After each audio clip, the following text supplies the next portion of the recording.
आंखौ माने जोंनि बिजेपि दोलोनिफ्राय आंनो माने नैबे बिजाथि महरै आंखौ गसंनो थाखाय आंनो टिकेट होदों। आं बेनि थाखाय बिजेपि दोलोखौ आं धन्यबादबो होदों। जिहेतु आं आवगायनिफ्रायनो सामाजिक खामानि मावबाय थादोंमोन आरो एबारि जोंनि बे 30 नं भैरबकुन्द'आव बहुद दुखिया मानसिफोर दं।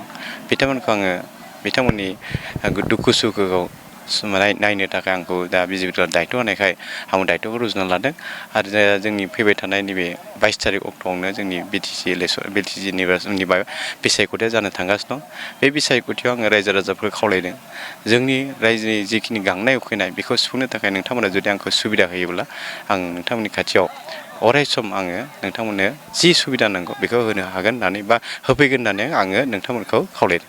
बिथांमोननि जिखिनि सम जिखिनि माने बे बारग' मन्थ्रिया जिहेतु मोननै टार्मसो बिथाङा मन्थ्रि जादोंमोन आरो बे 5 बोसोराव मा मावदों मावाखै रायजो राजाफ्रानो मिथियो। आं जेबो बुंनो गोनां गैया।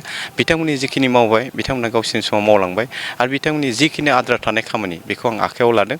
जुदि रायजोफ्रा जुदि आंखौ जुदि बे आद्रा थानाय खामानिखौ मावनो जुदि सुबिदा होयोब्ला आं मावगोन होननानै सिन्था खालामदों। देरहाखांनायनि गिबि खामानिया मा जागोन नोंथां?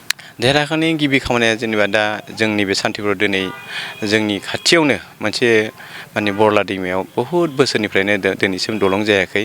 बे सान्थिपुरनि खाथियाव बा सान्थिपुर एरियायाव बेनो एकदमबारे बनगुरुं थांनाय रायजो राजाफ्रा बिराद खस्थ' मोननानै दं। बिथांमोनहा बहुद गोजानजों गिदिंना फैनो गोनां जायो।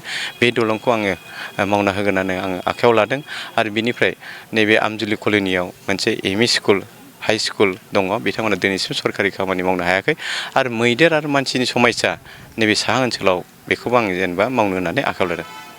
बिजेपि दोलोआ जुदि बिटिसिआव फैयोब्ला दा गोबां रायजो राजाफोरनि थाखाय खहा दं होननानै जि बेरेखा दोलोआ दिनै प्रसार खालामगासिनो बे बिथिङाव मा बुंगोन नोंथां? बिजेपि दोलोआथ' खुनु जोंनि बे बिटिसि ओनसोलनि रायजोफोरखौ जेबो खहा खालामा। बिजेपि दोलोआ नैबे बिटिसि ओनसोलनि रायजोफोरखौ जौगाहोनो थाखायसो दायो खामानि मावनो थाखायसो दा आखायाव लादों आरो जिहेतु थांनाय 5 बोसोराव बिजेपि दोलोआनो बे जोंनि ओनसोलाव बहुद असान्तिमोन। बे असान्तिखौ दिनै सान्ति होफैदों आरो सान्ति होनानै बे 5 बोसोरनि उनावहाय दा नैबे बिटिसि ओनसोलखौ गासैबो मानसिखौ गासैबो थाखोनि सुबुंखौ लानानै नैबेयाव जों जौगानायनि थाखाय खामानि मावनो होननानै आखायाव लादों। बेसेबांफोरनि फारागआव देरहागोन नोंथां? आं बेखौथ' दिनै बुंनो हाला। मथेदि जोङो बिजेपि दोलोआ जों बे बिसायख'थियाव जों देरहागोन होननानै जों माने 100% बा जौसे खोन्दो जों माने बुंनो हायो।